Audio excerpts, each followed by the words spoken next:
Welcome to the Fallible Man Podcast, your home for all things man, husband, and father. We provide content to help men become the men they want to be. My name's Brent, and I am the Fallible Man. On today's show, we're going to talk about 5 ways you can help your kids be more successful in the upcoming crazy school year.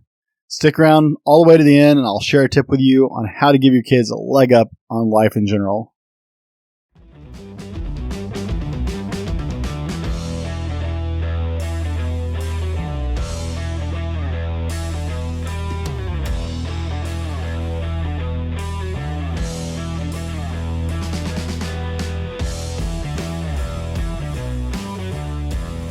This is the Fallible Man Podcast, your home for everything man, husband, and father. Here is your host, the Fallible Man, Brent Dowling. My name is Brent, and I am the Fallible Man, and I thank you for taking the time to spend a little bit of time with me today, guys. Today, we're going to talk about 5 ways in which you can help your kids be more successful with this crazy school year that's going on right now, or just getting started, depending on where you live. Now, dads, you are incredibly important this year, especially of all years. Now is the time to be involved with your child's education. 2020 is an insane year, and we know it. And by the time this episode airs, we will be well into the school year, so I apologize for that. Maybe I should move this to number 2. Who knows? But, guys, you are incredibly important right now, and you being involved in your kids' education is more important than ever. Now, regardless of how you feel personally or politically about the insanity of this year's schooling is irrelevant. It's a moot point at this point. So we're not going to spend any time on it, guys. We all have our feelings about it, and it doesn't matter. It is what it is, and what's important now is that our kids get the very best education they can possibly get. You can help your kids be more successful this year by being more involved. Now, I'm really blessed in the fact that my wife works from home, and so she's already home. She had to take a cut in client hours that she was doing. She's a bookkeeper, and she had to roll back some of the hours she was putting in when our kids had to come home from school because of the coronavirus. But she does work from home, so we were very blessed. I didn't have to take time off work for that. I was lucky in the fact that I have what they consider to be a essential job in the computer industry. I think all jobs are essential, so I thought that was a really stupid title for it. They even made me carry papers around in case the police stopped me, because apparently we live in a police state these days. I'm grateful to our local police who have not acted that way. But yeah, it's just been insane, right? And that was the end of the last school year. Well, guess what? Now it's a new school year. And if you haven't already started school, you're about to start school like we are. I know at the district my sister teaches in the Midwest, they already started school. Our schooling doesn't start until after the September holiday, Labor Day, Memorial Day, whichever one that is. I always mix up those two. Sorry about that if that offends you, but I always mix up those two. So our school will start right after that, and we are getting ready for the school year, and hopefully you are too, or you're just starting out. You can help your kids be successful with all this chaos, whether you have one of these insane schedules I've seen where they're on at school 2 days and from home 3 days, or going every other day, or like our school district is 100% at home distant learning at the start of the year at least. It's insane. It is far different than anything we've ever had to deal with, unless you're a homeschool parent and you're used to this already. And right now you're probably getting a good chuckle, all the rest of us, although I really doubt you're the kind of person who takes pleasure in the pain of others if you're watching this or listening to this podcast. If you are, get your head checked.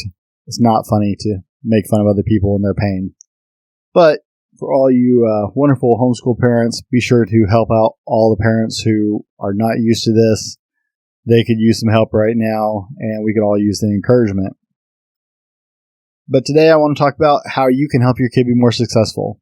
Like I said, I think all parents should be involved in their kids' education. Okay, I've got 2 girls who are school age. They're young still, so they're really starting out. I've got one who's a 3rd grader this year and one who's a 1st grader. And maybe that's easy. You're saying, that's easy for you. Your kids are young. It's easy to be involved. It's always easy to be involved, and it's always the right thing to be involved. I know it takes time, but your kids are worth the time and effort. So, without further ado, here are 5 ways that you can be more successful, or I should say, help your kids be more successful in this up and coming school year. And if you missed this or you just hate the audio, head over to www.thefallibleman.com and go to my blog. And I did an entire article on this. You can find it on Pinterest or directly on my blog site. I think I even have it linked on Facebook if you want the written format. So, it's an insane year, and the most important thing you can do starting out is tame the beast. Okay? You need to take the insanity out of the year. So, I don't want you to sit idly by. I want you to make a schedule. Kids thrive on schedule. Now, this is contrary to a lot of parents who let their kids run amok. What movie was that from? Comment below if you know what movie that was from. Put it in the comments. I can't remember. I think it was Hocus Pocus. Now I'm dating myself. All right. If you remember what it was, let me know in the comments below. Tell me if I'm right or not. But kids thrive on a schedule. They don't think they thrive on a schedule, and they don't want you to think they thrive in a schedule, but kids thrive in a schedule. So, first thing you can do to help your kid be more successful this year is build a schedule. At the end of the school year last year, when they sent everybody home for the coronavirus, my wife was all over it. The first 2 weeks actually went by beautifully because they said, hey, your kids are staying home, and my wife immediately created a schedule and implemented our own school schedule, just like the girls hadn't ever actually left school. It was amazing. My wife did awesome. I was just so blown away by how on it she was. She created a schedule that was very similar to what they were used to. She scheduled in, get up at this time, make your bed, get ready for the day, eat breakfast, and then she scheduled in hours. From this time to this time, we're doing this subject. From this time to this time, we're doing this subject. And so on and so forth. She created an entire schedule, including playtimes, lunchtime, and which schedules they were studying, what subjects they were doing when. It actually got more complicated when the school managed to get its feet back under it, and the school started imposing their own outline of how things were going to go. The school, for the most part, the schools did what they could, but they were caught unaware and unprepared, and all the schools were into something they had never dealt with before. So it was a scramble to come up with a solution that made sense for everybody, which, if you know anything about planning, if you come up with a schedule to make sure they cover everybody and to accommodate everybody, then you know exactly that does not work. So we had this chaotic ping-pong schedule that was maddening for any adult involved with it. My kids were having conferences like classes and classroom meetings at 5 o'clock at night. We're trying to put dinner on the table, and my oldest is trying to go to school for 30 minutes on check-in with her teacher and the rest of her classmates. The school said that this was because this is the most effective time to get the most students online with their classmates. However, their argument was that was when there would be adults home to help the kids with their needs technologically and get them online. My question was, who's watching those kids who can't use a computer during the day? Why I had my kid, one of them meeting her specialist at 1 o'clock, one online at 2 o'clock, one online at 5 o'clock, one online sometimes at 8 a.m. It was all over the place. My kids actually struggled more as the school actually started helping more. I don't blame the teachers. It was the school system trying to find what worked. In that time period, we went through like 4 different pieces of software for meeting software, for handing out assignments, for turning in assignments, and for video conferencing. They kept changing because they were trying to find what worked, and all it did was confuse all the parents and all the kids. My phone was going off 6 times a day with text messages updating me about what was happening. I actually had to start silencing my cell phone at work because it was going off so often, and I usually don't have to do that. The first 2 weeks were magical, though. So the best thing you can do is take all the craziness out of it. Okay, Dad? Sit down with your wife or whoever is helping you with schooling at home this year and make a schedule for your kids. Don't let them sleep in past when they would normally sleep in. Don't let them linger in pajamas. Please don't be one of those parents who lets their kids attend video conferences in pajamas, and you should not be doing so either. My goodness, what is happening at Walmart and other stores that people are going out in their pajamas and think it's perfectly okay. One of our neighbor's kids keeps showing up in my house in stinking pajamas to have play dates for my kids, and is like, put on real clothes. Go home, put on real clothes. Don't be that parent, okay? Get your kid up, put them on a schedule, get them fed, get them in real clothes. They will think better. You have to separate their brain from the fact that they are at home to at a school. So to help them be more successful, have a bedtime, have a get up time, set a normal schedule like everything is just normal. I know it's not. This is a year that is not normal. If it's anything but normal. Okay? That doesn't matter. Your job is to make normal again. Set a schedule for your kids. Adhere to it no matter what. They will do better, I promise you. They will be more successful because they will learn that this is when they are at school and when they are at home, and to separate the two. If you're one of these people who had never worked from home before and had to work from home all of a sudden, you know exactly what I'm talking about, because this is a very common problem with people who have never worked at home before, who work from home for the first time. They start attending meetings in their pajamas because they're at home. They start being lazy. It starts to blur together. These are the kind of people who end up getting fired or getting recalled to offices because they aren't productive anymore. Don't be that parent, and don't let your kid be that kid, because that's what's going to happen with a lot of these kids. As the line between school and home and life in general blurs, you need to create separation. Okay? People need boxes, little separation. Oops, shouldn't hit my mic. People need boxes and little separation to keep their brains working the right way. Otherwise, you are just screwing yourself and your kids. Don't do that. Be better than that.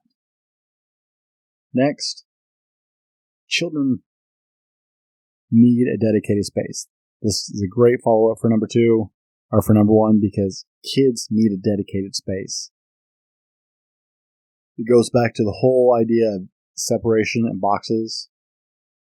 Create a dedicated space in your house. And I know if you're like me, you have no room. You have no extra room. Creating a dedicated space for them to learn is important. For the same reason putting them on a schedule is important. As the lines blur, it's going to be more and more difficult to keep them on task and in focus, because their two worlds are melding together like never before. And they need that mental separation and emotional separation between I am at school and I am home. And if you're not giving that to them, then you're dooming them to fail from the start. Create a separation. A, start with a schedule. B, create a dedicated space. If you need to put up dividers, Do it the way we did as kids. Okay? Get a cardboard box, bin it in a trifold, and make their own little space. I saw the cutest thing on Pinterest the other day, and this woman had taken and created a trifold cardboard and decorated it and made it pretty and put her daughter's name with so-and-so's office and put a little pocket for her utensils and stuff like that, place for her pens and pencils, and she made her daughter's little office space. If you need to go to that extreme, go to that extreme. At my house, we have a little kids table. It's slightly adjustable height for my kids, and it sits in front of their books with their computers on it, and that is where they do schooling. An adult can pull up to the side of that table on another chair and work with both children, but they both have their dedicated little laptops, and that is where they do school. Make a dedicated space, separate that out. The same way you need some distance between where you work and when you're at home.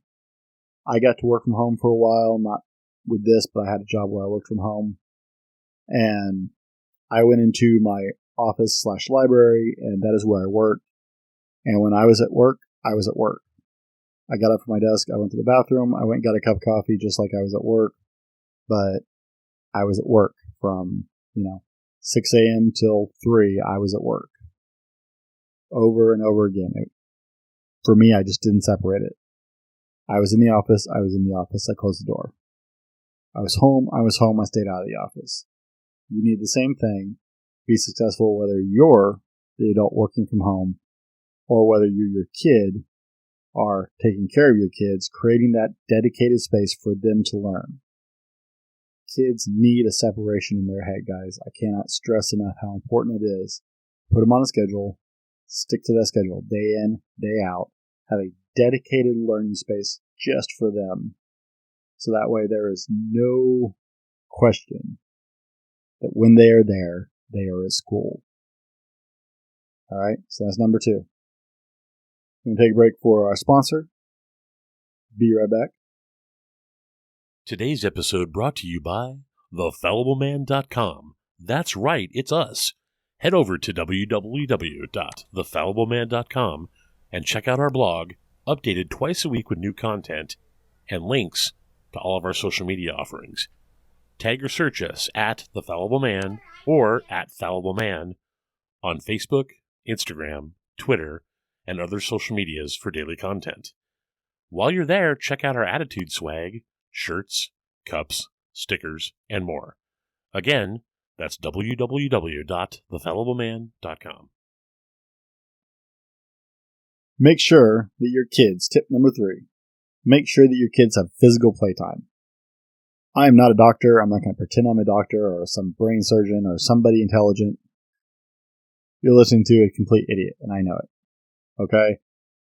There is ridiculous amounts of scientific evidence that supports physical play increases your brain's activity. Not coffee, unfortunately, but physical play increases your child's brain activity.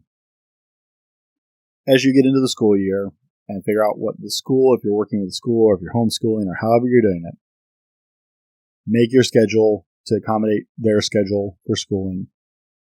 But make sure your kids get outside playtime. They need physical play. They're not going to have PE this year, which is a joke these days. They're not going to have the gym session if they're in upper school levels. They're not going to have that teacher telling them and making them do things. You need to do it. They need to have physical playtime. Physical playtime releases endorphins, makes you feel better. All of you gym rats know it. All of you people who like to go walk on the treadmills know it. Physical activity increases endorphins, it increases blood flow, and it makes your brain function better. So, make sure your kids get adequate physical activity every single day, guys. Xbox does not count. I took a break earlier today. I walked through the living room, and my kids were doing kids yoga on my Xbox. I didn't even know I had kids yoga on my Xbox, but apparently I do. My kids are still young enough, they don't get to play with my Xbox. I don't have kids' games. Unfortunately, Xbox One doesn't have a whole lot of little kid-friendly games. but they were doing kids yoga.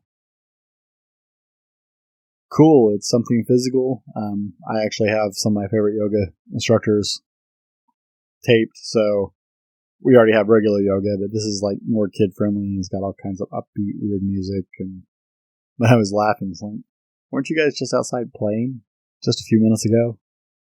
And you're in here doing kids yoga. Oh, to be young again, right? To think that going from playing outside to doing more exercise inside is lots of fun. I wish I still felt that way, right? So make sure your kids get physical time. Hey, incorporate your own PE class. Do some PT, do some yoga, whatever you want to do with your kids. I do yoga with my kids every now and then. I also go outside and we do push-ups and pull-ups and jumping jacks and flutter kicks and air squats and all kinds of stuff. My kids have sandbags and tires. I do obstacle course events, and so they get out and do workouts with me. We flip tires and we carry sandbags and do burpees and all kinds of good things. So get your kids physical. Their brain will work better and they will get better grades, and it'll help keep them focused this year. Tip number 4. Organize your home field trips. Did I boom that through the mic too much here? Organize your own field trips. Is that better? Sorry, guys. I entertain myself on my microphone sometimes. Organize your own field trips, guys. Get out of the school that is your house. Everybody is struggling with cabin fever right now. We've all been trapped inside. We've all been told to stay home. We have all been told that we need to be in our houses and not go anywhere we don't supposed to go or not. Well, yeah. So, fooey on that. I'm not saying break social distancing or whatever the nonsense is right now. I'm saying do your own field trips. Today's Wednesday. On Tuesdays, I generally take my kids fishing or we go hiking. So yesterday we hiked 4.5 miles. To my kids' credit, I had no idea it was going to be a 4.5 mile trip when we went hiking. I didn't realize it was that far. So big props to my 6-year-old. I only had to carry her about half a mile. And my 8-year-old fought through like a champ, even though she was exhausted. Go hike with your family. Go fish. My wife and I have been taking our kids hiking at least once a week to go do something. We've been taking them to places where there's some historical significance as possible or something we can talk about outside. Yesterday we were identifying deer tracks and different kinds of scat. I know, all y'all think that's gross if you're not an outdoorsman.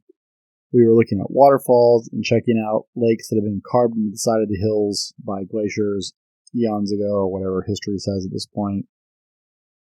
We were also talking about how to find water when you're out in the desert and stuff like that. Survival tips.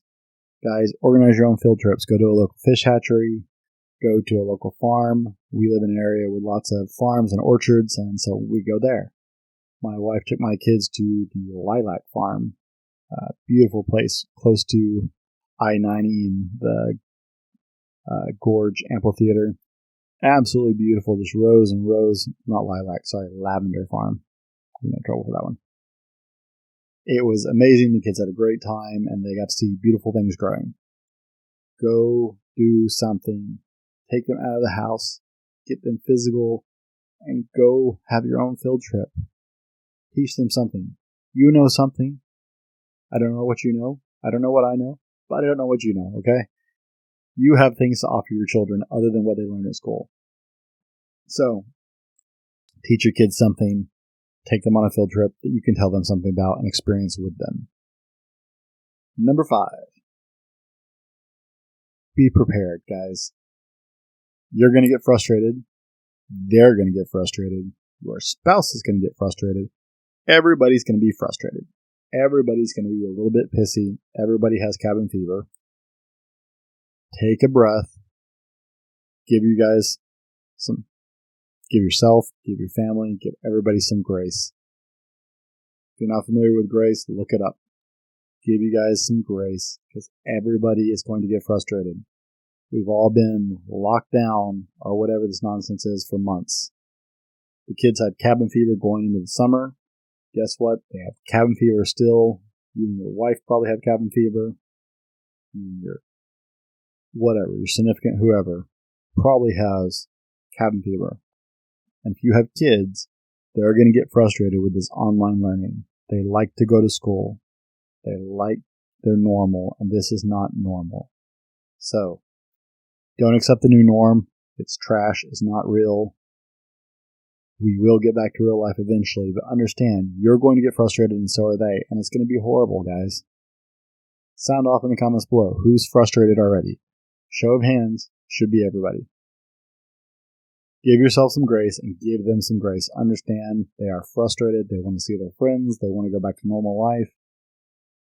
And this is not going to make it any easier. So, everybody's going to get frustrated.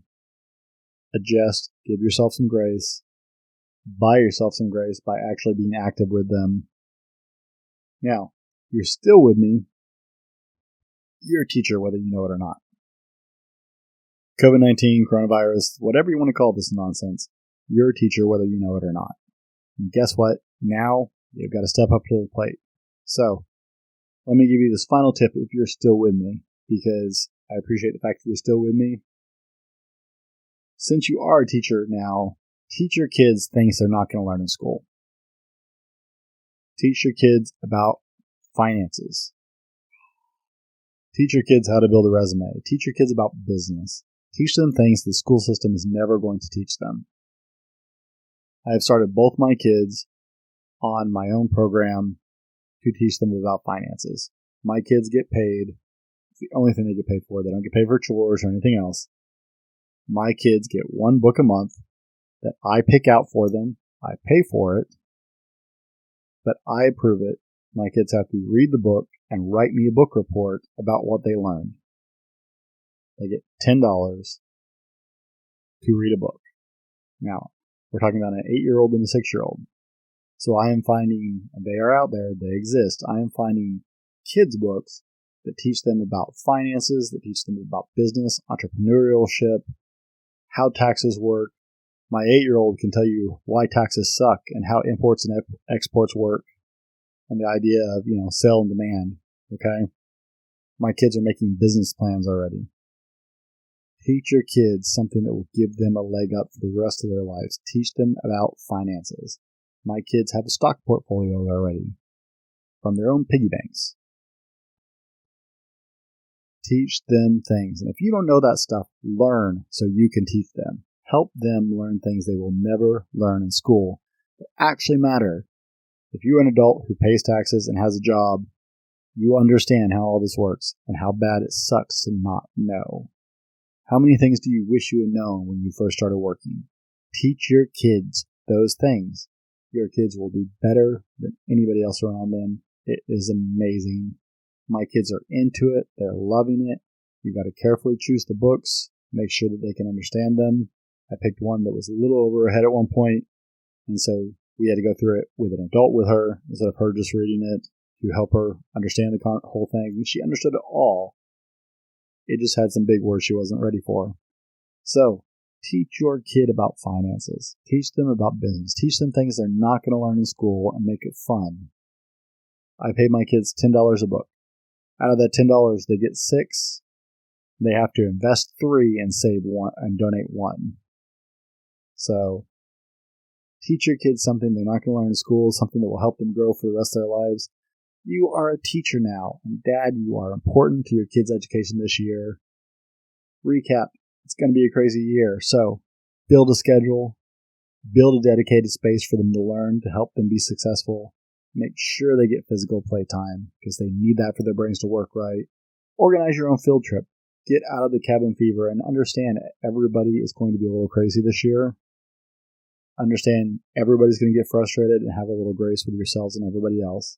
Guys, this has been the Fallible Man Podcast, your home for all things man, husband, father. Be sure to subscribe and follow us everywhere you want to be, and remember, be better tomorrow because of what you do today. Thanks for joining us, and we'll see you next time. This has been the Fallible Man Podcast, your home for everything man, husband, and father. Be sure to subscribe so you don't miss a show. Head over to www.thefallibleman.com for more content and get your own Fallible Man gear.